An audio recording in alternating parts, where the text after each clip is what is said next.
Tus palabras me interesan mucho, le dije a Saint-Loup, pero dime, hay un punto que me preocupa. Creo que podría apasionarme por el arte militar, pero antes debería estar convencido de que no es demasiado diferente de las demás artes, de que en él no se resuelve todo en la regla aprendida. Me dices que se calcan las batallas. Admito que, en efecto, resulta estético, como decías, ver bajo una batalla moderna otra más antigua. No puedo decirte cómo me gusta esa idea. Pero entonces, ¿no cuenta para nada el genio del jefe? ¿No hace otra cosa realmente que aplicar las reglas? O bien, a igualdad de ciencia, hay grandes generales como hay grandes cirujanos que, por los elementos, idénticos desde el punto de vista material, suministrados por dos estados enfermizos, intuyen sin embargo por una nadería, debido tal vez a su experiencia, pero interpretada, de que en determinado caso deben hacer esto sobre todo, y que en otro caso conviene más operar y en tal otro abstenerse? Pues claro que lo creo. Verás, cuando todas las reglas recomendaban que atacase, Napoleón no atacaba si una oscura adivinación se lo desaconsejaba. Mira Austerlitz, por ejemplo, o bien, en 1806, sus instrucciones a Lannes. Pero puedes ver a generales que imitan escolásticamente determinada maniobra de Napoleón y llegan a un resultado diametralmente opuesto. Hay una decena de ejemplos en 1870, pero incluso para interpretar lo que puede hacer el adversario, lo que hace no es más que un síntoma que puede significar muchas cosas distintas. Cada una de estas cosas tiene la misma probabilidad de ser la verdadera, si nos atenemos al razonamiento y a la ciencia. Del mismo modo que, en ciertos casos complejos, toda la ciencia médica del mundo no será suficiente para decidir si el tumor invisible es fibroso o no, si la operación debe o no debe hacerse. Es el olfato, la adivinación a lo Madame de Tebs, ya me entiendes, lo que decide tanto en el gran general como en el gran médico. Te he explicado, para ponerte un ejemplo, lo que podía significar un reconocimiento al principio de una batalla, pero puede significar 10 cosas más. Por ejemplo, hacer creer al enemigo que se va a atacar en cierto punto cuando se quiere atacar por otro, tender una cortina que le impedirá ver los preparativos de la operación real, forzarle a llevar tropas, a tenerlas comprometidas, a inmovilizarlas en un lugar distinto de aquel en que son necesarias, a prepararse, a percatarse de las fuerzas de que dispone, a ponerlo a prueba, a obligarle a descubrir su juego. Algunas veces, incluso, el hecho de comprometer en una operación una enorme cantidad de tropa no prueba que esa sea la operación verdadera, porque puede ejecutarse en serio, aunque solo se trate de una finta, con el fin de hacer más creíble la finta misma. Si tuviera tiempo de contarte las guerras de Napoleón desde este punto de vista, te aseguro que los simples movimientos clásicos que estudiamos y que tú, Gandul, por el simple placer de pasear por el campo podrás vernos hacer durante las maniobras. No, ya sé que estás enfermo, perdón. Bueno, pues en una guerra, cuando tras ello se siente la vigilancia, el razonamiento, las profundas investigaciones del alto mando, uno se emociona ante ello como ante las simples luces de un faro, luz material, pero emanación de la inteligencia que hace un reconocimiento del espacio para indicar el peligro a los barcos. Quizás haga mal, incluso hablándote solo de literatura de guerra. En realidad, así como la constitución del suelo, la dirección del viento y de la luz indica de qué lado crecerá un árbol, así las condiciones en que se hace una campaña, las características del terreno en que se maniobra, rigen en cierto modo y limitan los planes entre los que el general puede elegir, de manera que siguiendo la cadena montañosa en un sistema de valles, en ciertas llanuras, casi puedes, por el carácter de necesidad y de belleza grandiosa de las avalanchas, predecir el avance de los ejércitos. Ahora me niegas esa libertad del jefe, esa capacidad de adivinación del adversario que quiere leer en sus planes y que hace un momento me concedías. Nada de eso. ¿Te acuerdas de aquel libro de filosofía que leíamos juntos en Balbec? La riqueza del mundo de los posibles respecto al mundo real. Pues bien, así es también el arte militar. En una situación dada, habrá 4 planes que se imponen y entre estos ha podido elegir el general. Lo mismo que una enfermedad puede seguir distintas evoluciones para las que el médico debe estar preparado. Y también en esto la debilidad y la grandeza humana son nuevas causas de incertidumbre, porque entre esos 4 planes, pongamos que unas razones contingentes, como fines accesorios que deben alcanzarse, o el tiempo que apremia, o el escaso número y el deficiente avituallamiento de sus efectivos, hacen que el general prefiera el primer plan, que es menos perfecto, pero de ejecución menos costosa, más rápida, y tiene por teatro una comarca más rica para alimentar a su ejército. Es posible que una vez iniciado ese primer plan, que el enemigo, inseguro al principio, no tardará en descifrar, al no poder llevarlo a cabo debido a obstáculos demasiado grandes. Eso es lo que yo llamo el azar derivado de la debilidad humana. Lo abandone e intente el segundo, o el tercero, o el cuarto plan. Mas también puede ocurrir que solo haya intentado el primero, y eso es lo que yo llamo la grandeza humana, por finta, para inmovilizar al adversario y así sorprenderle donde no pensaba que sería atacado. Así fue como en Ulm, que esperaba al enemigo por el oeste, se vio rodeado por el norte, donde creía no correr ningún riesgo, aunque mi ejemplo no es muy bueno, y es un tipo mejor de batalla de envolvimiento, que el futuro verá reproducirse, porque no es sólo un ejemplo clásico en el que se inspiraban los generales, sino una forma en cierto modo necesaria entre otras, lo cual permite la elección, la variedad, como un tipo de cristalización. Mas todo eso no importa, porque esos esquemas son, pese a todo, ficticios. Vuelvo a nuestro libro de filosofía. Es como los principios racionales o como las leyes científicas. La realidad se ajusta más o menos a esto. Pero acuérdate del gran matemático Poincaré. No es seguro que las matemáticas sean rigurosamente exactas. En cuanto a las ordenanzas mismas de que te he hablado, a fin de cuentas, tienen una importancia secundaria y además las cambian cada cierto tiempo. Por ejemplo, nosotros en caballería vivimos según el servicio en campaña de 1895, que puede considerarse obsoleto, porque descansa en la vieja y anticuada doctrina que considera que el combate de caballería no tiene más que un efecto moral por el terror que la carga produce en el adversario.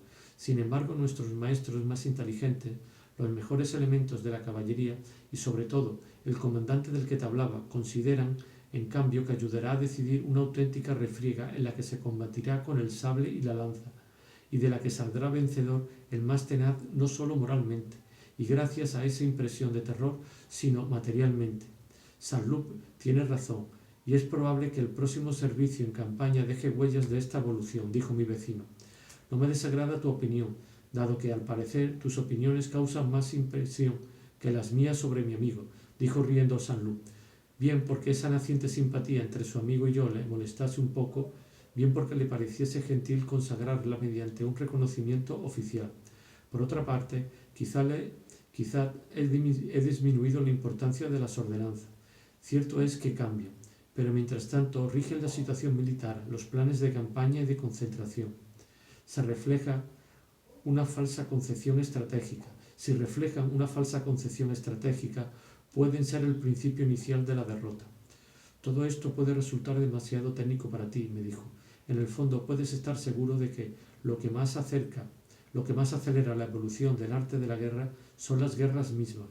En el curso de una campaña, si es un poco larga, se ve a cada uno de los beligerantes aprovechar las lecciones que le dan los éxitos y los errores del adversario, perfeccionar los métodos de este, que, a su vez, también evolucionan. Pero esto pertenece al pasado. Con los formidables progresos de la artillería, las guerras futuras, si es que siguen habiendo guerras, serán tan cortas que, antes de que se haya podido pensar en sacar partido de la lección, se habrá hecho la paz. No seas tan susceptible, le dije a Saint-Loup, respondiendo a lo que había dicho antes de estas últimas palabras. Creo haberte escuchado con bastante avidez. Si me prometes no volver a moscarte y me lo permites, siguió el amigo de Saint-Loup, añadiré a lo que acabas de decir que, si las batallas se imitan y se superponen, no depende solo del talento del jefe. Puede ocurrir que un error del jefe, por ejemplo, su insuficiente apreciación del valor del adversario, le lleve a exigir a sus tropas unos sacrificios exagerados, que ciertas unidades llevarán a cabo con una negación tan sublime que su papel se volverá por ello análogo al de otra unidad en otra batalla semejante, y ambas serán citadas en la historia como ejemplos intercambiables. Para tenernos a 1870, la Guardia Prusiana en Saint-Privat, los turcos en Froschwiller y en Wilsburg. Intercambiables, muy exacto, perfecto, eres inteligente, dijo Saint-Loup. Los últimos ejemplos no me dejaban indiferente. como siempre que bajo lo particular se me hacía ver lo general. Pero no obstante, era el genio del jefe lo que me interesaba. Habría querido darme cuenta de en qué consistía, cómo, en una circunstancia dada en la que el jefe sin genio no podría resistir al adversario, se las arreglaría el jefe genial para restablecer el comprometido desenlace de la batalla, cosa que, a decir del Saint-Loup, no solo era muy posible, sino que fue hecho varias veces por Napoleón. Y para comprender lo que era el valor militar, pedía comparaciones entre los generales cuyos nombres conocía, cuál de ellos poseía en mayor medida la índole de jefe, unas dotes de táctico a riesgo de aburrir a mis nuevos amigos que por lo menos no lo demostraban y me respondían con infatigable bondad. Me sentía separado, no sólo de la gran noche helada que se extendía a lo lejos, y en la que de vez en cuando oíamos el silbido de un tren que volvía más rápido aún, que volvía más vívido aún el placer de estar allí, o las campanadas de una hora que afortunadamente estaba lejos todavía de aquellas en que mis jóvenes amigos debían recoger de nuevo sus sables y regresar, sino también de todas las preocupaciones exteriores, casi del recuerdo de Madame de Guermantes, gracias a la bondad de Saint-Loup que, sumándose a la de sus amigos, conseguía por así decir más espesor, gracias también al calor de aquel pequeño comedor, al sabor de los exquisitos platos que nos servía, y que agradaban tanto a mi imaginación como a mi gula. A veces el pequeño trozo de naturaleza del que habían sido extraídos, rugosa pila de agua bendita de la ostra en la que quedaban algunas gotas de agua salada, o sarmiento nudoso, pámpanos amarillentos de un racimo de uva, los rodeaba todavía incomestible, poético y lejano como un paisaje, haciendo que en el curso de la cena se sucediesen las evocaciones de una siesta bajo una viña y de un paseo por mar. Otras noches, en cambio, era el cocinero el que ponía de relieve esa particularidad original de las viandas, que presentaba en su marco natural como una obra de arte, y nos traía un pescado hervido al caldo corto en una besuguera de barro donde, como si se destacase en relieve sobre alfombras de hierbas azuladas, infrangibles pero todavía retorcido por haber sido arrojado vivo en agua hirviendo, rodeado por un círculo de conchas de animalucos satélites, cangrejos, quisquillas y mejillones, parecía formar parte de una cerámica de Bernard Palissy. Tengo celos, estoy furioso, me dijo Saint-Loup a medias riendo y a medias en serio, aludiendo a las interminables conversaciones que yo mantenía aparte con su amigo. ¿Es que le parece más inteligente que yo? ¿Es que le quiere más que a mí? Entonces, ¿solo tiene ojos para él? Los hombres que aman a una mujer hasta la locura, que viven en compañía de hombres mujeriegos, se permiten bromas a las que otros, considerándolas menos inocentes, no se atreverían. En cuanto la conversación se volvía general, se evitaba hablar de Dreyfus, por temor a ofender a Saint-Loup. Con todo, una semana más tarde, dos de sus camaradas hicieron notar lo singular que era que, viviendo en un medio tan militar, fuese tan dreyfusista, casi antimilitarista. Dije yo sin querer entrar en detalles, que la influencia del medio no tiene tanta importancia como se cree. Desde luego, contaba con detenerme ahí y no repetir las reflexiones expuestas a Saint-Loup unos días antes. Sin embargo, como por lo menos esas palabras se las había dicho casi textualmente, iba a disculparme añadiendo: eso es precisamente lo que el otro día, pero no había contado con el en vez de la gentil admiración de Robert por mí y por algunas personas más. Esa admiración se completaba con una asimilación tan total de sus ideas que, al cabo de 48 horas, había olvidado que esas ideas no eran suyas. De ahí que respecto a mi modesta tesis, Saint-Loup, exactamente como si siempre hubiese habitado en su cerebro y no hiciese otra cosa que seguir sus huellas, se creyó en el deber de darme calurosamente la bienvenida y su aprobación. Claro que sí, el medio carece de importancia, y con la misma fuerza que si tuviese miedo a que yo le interrumpiese o no le comprendiera, la verdadera influencia es la del medio intelectual. Cada cual es el hombre de su propia idea. Se detuvo un instante, con la sonrisa de quien ha digerido bien. Dejó caer su monóculo y, posando la mirada sobre mí como una barrera: todos los hombres que tienen la misma idea son semejantes, me dijo en tono de reto. Evidentemente no conservaba ningún recuerdo de que pocos días antes yo le había dicho las cosas de las que en cambio se acordaba también. No todas las tardes llegaba yo al restaurante de San Luc en las mismas disposiciones.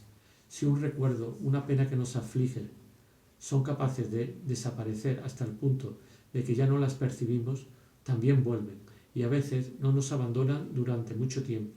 Había noches en que al cruzar la ciudad camino del restaurante echaba tanto de menos a Madame de Guermantes que me costaba trabajo respirar. Si hubiera dicho que una parte de mi pecho había sido seccionada por un hábil anatómico, sacada y sustituida por una parte idéntica de sufrimiento inmaterial, por un equivalente de nostalgia y de amor. Y por más que los puntos de sutura puedan estar bien dados, se vive bastante penosamente cuando la añoranza de un ser es sustituida en las vísceras. Parece ocupar mayor espacio que ésta, se deja sentir ininterrumpidamente, y además es tan ambiguo verse obligado a pensar una parte del propio cuerpo.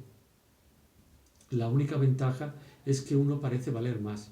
A la menor brisa se suspira de opresión, pero también de languidez. Miraba yo el cielo.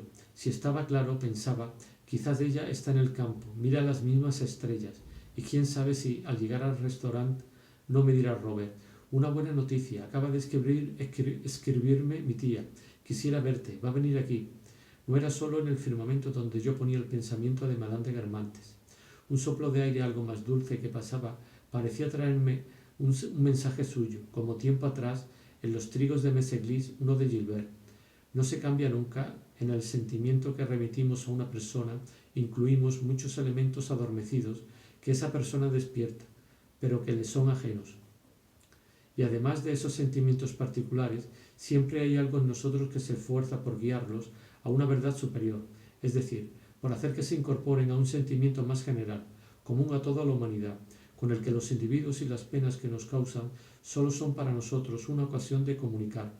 Si a mi pena se mezclaba un poco de placer, era porque las había una pequeña parte del universal amor. Cierto que del hecho de reconocer las tristezas padecidas con Gilbert, o cuando en las noches de Combray mamá no se quedaba en mi cuarto, y también del recuerdo de ciertas páginas de Bergot, en el sufrimiento que yo sentía y al que Madame de Guermantes, su frialdad, su ausencia, no estaban unidas con la claridad que une la causa al efecto en la mente de un sabio. No deducía yo que Madame de Guermantes fuese esa causa.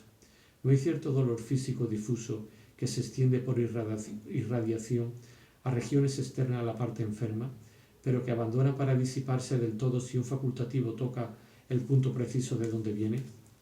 Y sin embargo, antes de eso, atribuíamos a su extensión tal carácter de vaguedad y de fatalidad que, impotentes para explicarlo y para localizarlo incluso, creíamos imposible curarla. Al encaminarme hacia el restaurante me decía: ya hace 14 días que no he visto a Madame de Guermantes. 14 días que me parecían una enormidad solo a mí, que, cuando se trataba de Madame de Guermantes, contaba por minutos. A mis ojos, no solo las estrellas y la brisa, sino hasta las divisiones aritméticas del tiempo cobraban un sentido doloroso y poético. Cada día era, ahora, como la cresta móvil de una colina incierta. De un lado sentía que podía descender hacia el olvido, del otro me veía arrastrado por la necesidad de ver de nuevo a la duquesa, y tan pronto estaba más cerca del uno como del otro, pero por no tener un equilibrio estable. Un día me dije: quizás hay una carta esta noche, y al llegar a la cena tuve el valor de preguntar a San Luc: ¿no has tenido por casualidad noticias de París? Sí, me respondió con aire sombrío, y son malas. Respiré de alivio al comprender que el pesar solo le afectaba a él, y que las noticias eran de su querida, pero enseguida vi que una de sus consecuencias sería impedir a Robert que me llevase en mucho tiempo a casa de su tía. Supe que se había producido una pelea entre él y su querida, ya fuese por correspondencia o porque ella hubiese venido a verle una mañana entre dos trenes, y las peleas que habían tenido hasta entonces, aunque menos grave, siempre parecía que había de ser irresolubles, porque era una mujer de mal carácter, pataleaba, lloraba, por razones tan incomprensibles como los niños que se encierran en un cuarto oscuro, no quieren comer, rechazan cualquier explicación y no hacen sino redoblar el llanto cuando, agotadas las razones, se le da unos cachetes. San Luc sufrió horriblemente por aquella riña, pero esta es una manera de hablar demasiado simple que falsea, por tanto, la idea que hay que hacerse de ese dolor. Cuando volvió a encontrarse solo, sin tener que pensar más en su amante que se había marchado llena de respeto por él después de haberle visto tan enérgico, las ansiedades que había sentido en las primeras horas finalizaron ante lo irreparable, y el cese de una ansiedad es algo tan dulce que la ruptura, una vez confirmada, adquirió para él un poco del mismo tipo de encanto que habría tenido una reconciliación. Lo que empezó a sufrir algo más tarde fue un dolor, un accidente de carácter secundario, cuyos flujos procedían incesantemente de sí mismo, ante la idea de que quizás ella habría querido un arreglo, de que no era imposible que estuviese esperando una palabra suya, que, mientras tanto, por vengarse, acaso hiciese cierta noche en cierto sitio cierta cosa, y que habría bastado con telegrafiarla que llegaba para que esa cosa no ocurriese, que quizá otros estaban aprovechando el tiempo que él dejaba escapar y que dentro de unos días sería demasiado tarde para recuperarla, porque se la habrían quitado. De todas estas posibilidades, Saint-Loup no sabía nada. Su querida guardaba un silencio que terminó por enloquecer su dolor hasta hacerle sospechar si no estaría escondida en Doncières o se habría marchado a las Indias. Se ha dicho que el silencio es una fuerza. En un sentido totalmente distinto lo es, y terrible, a disposición de los que son amados. Acrecientan la ansiedad de quien espera. Nada invita tanto a acercarnos a un ser como lo que de él nos separa. ¿Y qué barrera más infranqueable que la del silencio? También se ha dicho que el silencio es un suplicio, y un suplicio capaz de volver loco a quien se ve obligado a él en las cárceles. Pero qué suplicio, mayor todavía que guardar silencio, sufrirlo de quien se ama. Robert pensaba, ¿qué hacer para callarse así? Sin duda me engaña con otros. También se decía, ¿qué he hecho yo para que calle así? Tal vez me odia, y para siempre. Y se culpaba a sí mismo. De este modo el silencio lo volvía loco, en efecto, de celos y remordimiento. Por lo demás, más cruel que el de las cárceles, ese silencio es cárcel en sí mismo, un tabique inmaterial, desde luego, aunque impenetrable, una placa interpuesta de atmósfera vacía, pero que los rayos visuales del abandono no pueden atravesar. Hay una iluminación más terrible que el silencio que nos muestra, no una ausente, sino a mil, y cada una entregándose a alguna otra traición. A veces, en un brusco sobresalto, Robert creía que ese silencio iba a cesar al instante, que iba a llegar la carta esperada. La veía, la carta llegaba, él espiaba cada ruido, su sed se aplacaba, murmuraba, la carta, la carta. Después de haber entrevisto así un imaginario oasis de ternura, volvía a encontrarse pataleando en el desierto real del silencio infinito.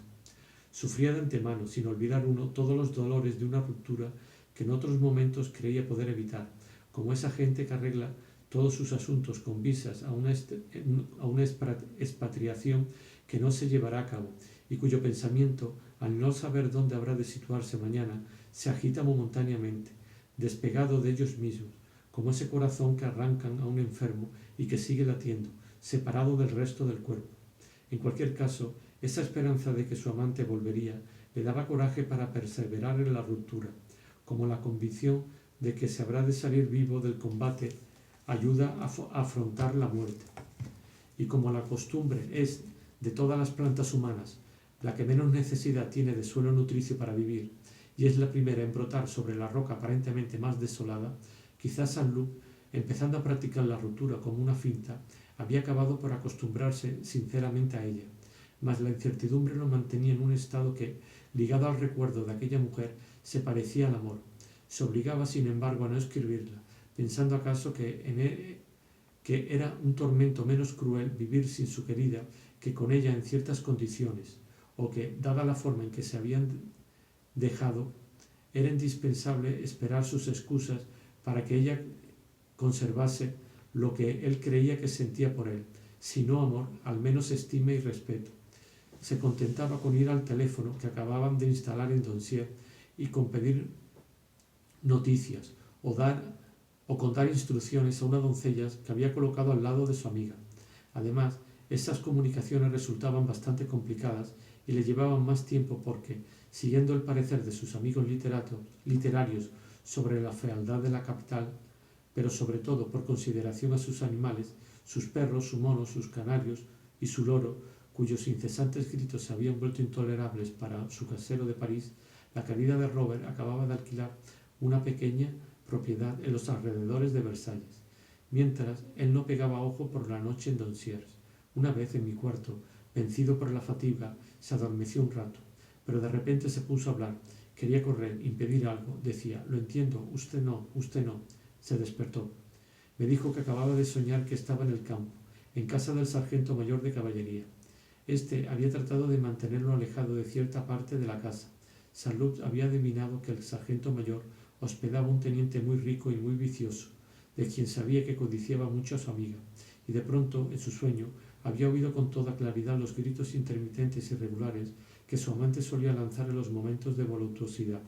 Había querido obligar al sargento mayor a llevarle hasta la habitación, y éste lo sujetaba para impedirle que fuese, con cierto aire ofendido por tanta indiscreción que Robert, según decía, nunca podría olvidar. Un sueño idiota, añadió, aún muy sofocado. Pero vi perfectamente que, durante la hora que siguió, varias veces estuvo a punto de telefonear a su querida para pedirle que se reconciliase. Mi padre tenía un teléfono hacía poco. No sé si esto le hubiera servido de mucha salud. Por otra parte, no me parecía muy oportuno dar a mis padres, ni siquiera a un aparato instalado en su casa, ese papel de intermediarios entre Saint-Loup y su amante, por más distinguida y noble de sentimientos que ésta pudiera ser. La pesadilla que había tenido Saint-Loup se borró un tanto de su mente. Con la mirada distraída y fija, vino a verme durante todos aquellos días atroces que dibujaron para mí, sucediéndose uno a otro, algo así como la curva magnífica de alguna barandilla duramente forjada desde la que Robert seguía preguntándose por la decisión que iba a tomar su amiga. Por fin, ésta le preguntó si consentiría en perdonarle. En cuanto hubo comprendido que la ruptura se había evitado, Saint-Loup vio todos los inconvenientes de una reconciliación. Sufría ya menos. Además, y casi había aceptado un dolor cuya mordedura tendría que volver a sentir, quizá dentro de unos meses, si su relación volvía a empezar. No dudó mucho tiempo. Y acaso no dudó porque finalmente estaba seguro de poder recuperar a su amante, seguro de poderlo y por tanto de hacerlo. Lo único que ella le pedía era que no volviese a París el 1 de enero, para poder recobrar la calma. Pero él no tenía valor para ir a París y no verla. Por otra parte, ella había consentido en hacer un viaje juntos, pero para esto él necesitaba un permiso en toda regla que el capitán Borodino no quería concederle. Me fastidia por la visita a casa de mi tía, que deberemos aplazar. Desde luego volveré a París por Pascua.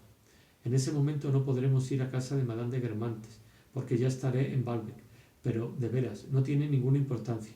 En Balbec, pero si fue usted allí en el mes de agosto. Sí, pero este año, debido a mi salud, tienen que enviarme antes. Todo su temor era que, después de cuanto me había contado, yo juzgase mal a su querida. Es violenta solo porque es demasiado franca, demasiado íntegra en sus sentimientos, pero es una criatura sublime. No puedes imaginarte las delicadezas de poesía que hay en ella. Todos los años va a pasar un día de difuntos a brujas. Es una mujer bien, ¿no crees? Si algún día la conoces, ya verás. Tiene una grandeza, y como estaba imbuido de cierto lenguaje que se hablaba en torno de aquella mujer en los medios literarios, tiene un no sé qué de sideral e incluso de bático. ¿Comprendes lo que quiero decir? El poeta que era casi un sacerdote. Durante toda la cena busqué un pretexto que permitiese a Saint-Loup pedir a su tía que me recibiese sin esperar su vuelta a París. Y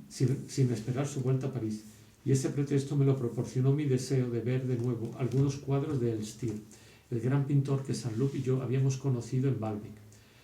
Pretexto en el que, por otra parte, había cierto fondo de verdad, dado que si, durante mis visitas a Elstir, había pedido a su pintura que me llevase a la comprensión y el amor de cosas mejores que ella misma, en un verdadero desierto, en una auténtica plaza de provincia, a un verdadero deshielo, a una auténtica plaza de provincia, a mujeres vivas en la playa. A lo sumo le hubiese encargado el retrato de unas realidades que yo no había sabido profundizar, por ejemplo, un camino entre espinos blancos, no para que me conservase su belleza, sino para que me la revelase. Ahora, en cambio, eran la originalidad, la seducción de aquellas pinturas lo que excitaba mi deseo, y lo que sobre todo quería era ver otros cuadros del Stier. Me parecía además que hasta sus cuadros menores eran algo distinto de las obras maestras de pintores incluso más grandes que él. Su obra era como un reino cerrado, de fronteras infranqueables, de materia incomparable. Coleccionando ávidamente las raras revistas en que se había publicado estudios sobre él, me había enterado de que solo recientemente había empezado a pintar paisajes y naturalezas muertas, pero que había empezado por cuadros mitológicos, de dos de ellos había visto yo fotografías en su atelier. Luego había quedado impresionado durante mucho tiempo por el arte japonés. Algunas de las obras más características de sus distintos modos se encontraban en provincias. Cierta casa de Les Andelys, que albergaba uno de sus paisajes más bellos, me parecía tan preciosa, me inspiraba un deseo tan vivo de viajar como una aldea de los alrededores de Chartres, en cuya piedra moleña está desgastada una vidriera gloriosa, y hacia el poseedor de esa obra maestra, hacia aquel hombre que en el fondo de su tosca mansión, que da a la calle Mayor, encerrado como un astrólogo, interrogaba uno de esos espejos del mundo que es un cuadro de Stier y que quizás había comprado por varios miles de francos, me sentía llevado por esa simpatía que une incluso los corazones, incluso los caracteres de quienes piensan igual que nosotros sobre un tema capital. Ahora bien, tres obras importantes de mi pintor preferido pertenecían, según una de aquellas revistas, a Madame de Guermantes. Por eso, en suma, pude con sinceridad, la noche en que Saint-Loup me había anunciado el viaje de su amiga a Brujas, durante la cena, delante de sus amigos, soltarle como de improviso: «Oye, ¿me permites? Último capítulo sobre la dama de que ya hemos hablado. ¿Te acuerdas de Stier, el pintor que conocí en Baalbek?» «Claro que me acuerdo. ¿Y recuerdas mi admiración por él?» «Desde luego. Y la carta que hicimos entregarle. Pues bien, una de las razones, no de las más importantes, una razón accesoria por la que desearía conocer al señor en cuestión, ¿sabes a cuál me refiero? Por supuesto, ¿cuántos paréntesis? Resulta que tiene en su casa por lo menos un cuadro bellísimo del Stier. Vaya, no lo sabía. El Stier estará seguramente en Baalbek por Pascua. Ya sabe usted que ahora pasa casi todo el año en esta costa. Me habría gustado mucho haber visto ese cuadro antes de marcharme. No sé si usted mantiene relaciones de suficiente confianza con su tía. ¿No podría usted, haciéndome brillar hábilmente a sus ojos, para que no se niegue, pedirle que me deje ir a ver ese cuadro, dado que usted no estará allí? Délo por hecho. Respondo de ella, es cosa mía. ¿Cómo le quiero? Robert, es usted muy gentil queriéndome, pero también lo sería si me tutease como me había prometido y como habías empezado a hacerlo. Espero que no sea su marcha lo que está usted tramando, me dijo uno de los amigos de Robert. Sepa que si Saint-Loup se va de permiso, las cosas no deben cambiar. Nosotros seguimos aquí. Quizá le resulte menos divertido, pero nos tomamos todo el trabajo que sea necesario para tratar de hacerle olvidar su ausencia.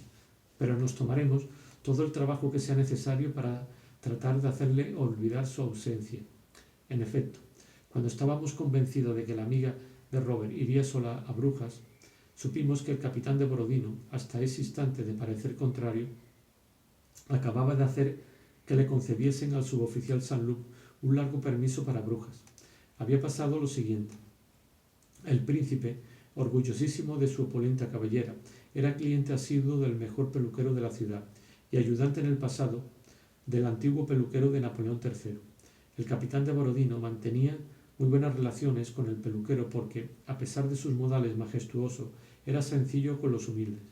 Pero el peluquero, en cuya casa tenía el príncipe una cuenta arrastrada de 5 años por lo menos, cuenta que por los francos de Portugal, de Souverains, las tenacillas, las navajas y los suavizantes engrosaban no menos que los champús, los cortes de pelo, etc., tenía en la mayor consideración a Saint-Loup, que pagaba tocateja y poseía varios coches y caballos de montar. Puesto al corriente del disgusto de Saint-Loup por no poder hacer el viaje con su querida, habló calurosamente al príncipe del caso en el momento en que, envuelto éste en una túnica blanca, el barbero lo tenía con la cabeza volcada hacia atrás y amenazaba su garganta.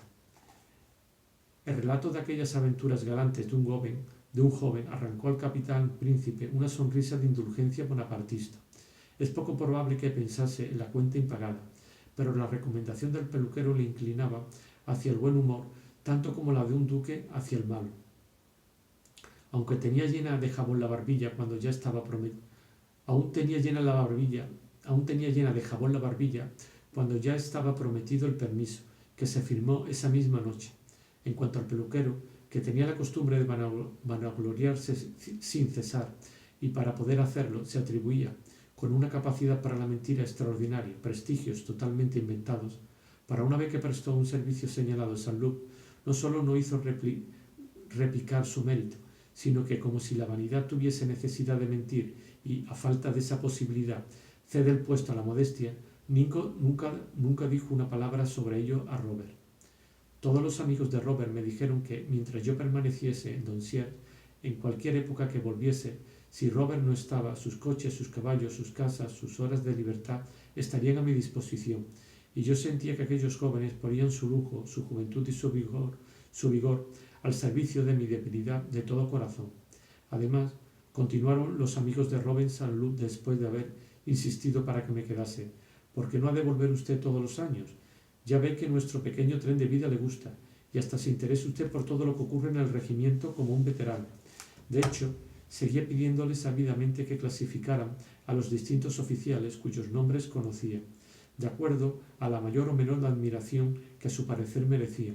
Lo mismo que en otro tiempo, en el colegio, pedía que me hicieran mis compañeros con los actores del teatro francés. Si, en lugar de uno de los generales que siempre oyó citar más que a cualquier otro, un Gallifet o un Négrier, algún amigo de Saint-Loup decía, pero si Négrier es un general de los más mediocres, y soltaba el nombre nuevo, intacto y sabroso de Pau, o de Guesclin, o de Bourgogne, sentía la misma sorpresa feliz que antaño cuando los nombres agotados de Tirón o de Febvre eran rechazados por el repentino florecimiento del nombre inusitado de Amaure, superior incluso a Négrier. ¿Pero en qué? Dígame un ejemplo. Quería yo que existiesen diferencias profundas hasta en los oficiales subalternos del regimiento, y esperaba captar, en razón de esas diferencias, la esencia de lo que era la superioridad militar.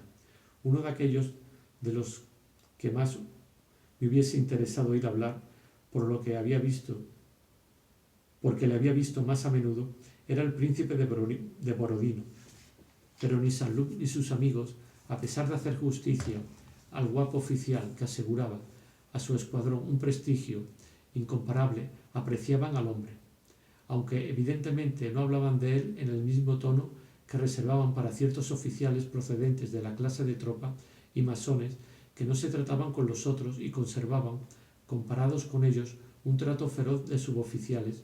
No parecía influir a Messier de Borodino en el número del resto de oficiales nobles, de los que, a decir verdad, incluso respecto a Saint-Loup, difería mucho por su actitud.